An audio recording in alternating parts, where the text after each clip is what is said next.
अगर आप भी चाहते हैं कि एसएस फिल्म्स मोतिहारी के ऑडियो वीडियो सबसे पहले आप तक पहुंचे, तो इस चैनल को सब्सक्राइब करें और साथ ही बेल आइकन को दबाना ना भूलें। Presented by SS Films Motihari.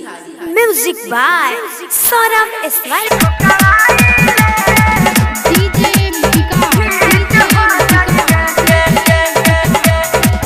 बाड़े दुबर पातरे कदम फिट हो जाइबे,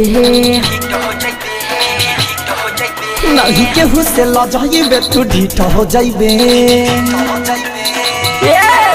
बाड़े दुबर पातरे कदम तू फिट हो जाइबे, नहीं केहू से लजाइबे तू ढीठ हो जाइबे।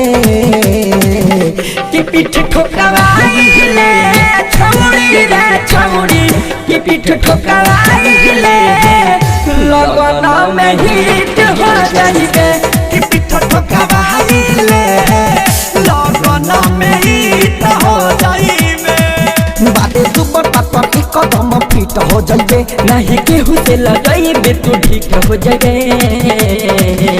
कि पीठ ठोकराइले छौड़ी रे छौड़ी, कि पीठ ठोकराइले लगना में हिट हो जाइबे। कि पीठ ठोकराइले लगना में हिट हो जाइबे।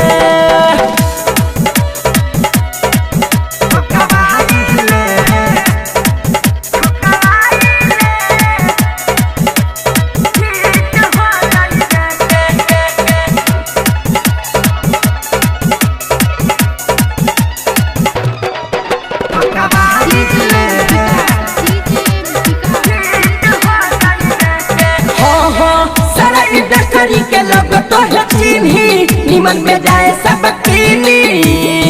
हो जाइबे तू मीठा के छौड़ी जैसे कि रहे लचीनी। हाँ हाँ सदा इंडस्ट्री के लोग तो है चिन्ही निमन में जाए सब कीनी। हो जाइबे तू मीठा के छौड़ी जैसे कि रहे लचीनी। सारा नामी नामी गायक के हिट हो जाइबे, हिट हो जाइबे, हिट हो जाइबे। अभी भारत बेसुरा बाद में ठीक हो जाइबे। सारा नामी नामी गायक के हिट हो जाइबे, अभी भारत बेसुरा बाद में ठीक हो जाइबे। कि पीठ ठोकराइले छौड़ी रे छौड़ी, कि पीठ ठोकराइले लगना में हिट हो जाइबे।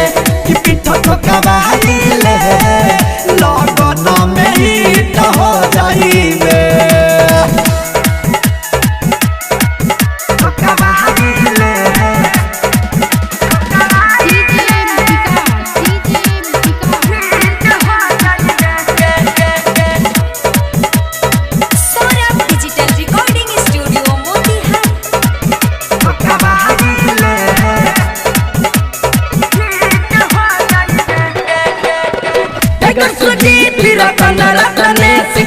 बातले तनी मानी ना बिना पानी के छौड़ी सुख जाता तोर जवानी, सुख जाता तोर जवानी। हाँ हाँ तैको सोची तो रतन रतने सके बातले तनी मानी ना बिना पानी के छौड़ी सुख जाता तोर जवानी। अभी 4 फीट बारे 5 फीट हो जाइबे, फीट हो जाइबे, फीट हो जाइबे। नहीं केहू से डेराइबे तू ढीठ हो जाइबे।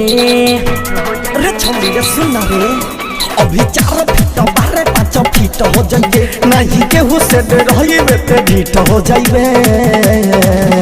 कि पीठ ठोकराइले छौड़ी रे छौड़ी, कि पीठ ठोकराइले लगना में हिट हो जाइबे। कि पीठ ठोकराइले लगना में हिट हो जाइबे। बाड़े दुबर पातरे कदम तू फिट हो जाइबे, नहीं केहू से लजाइबे तू ढीठ हो जाइबे। कि पीठ ठोकराइले छौड़ी रे छौड़ी, कि पीठ ठोकराइले लगना में हिट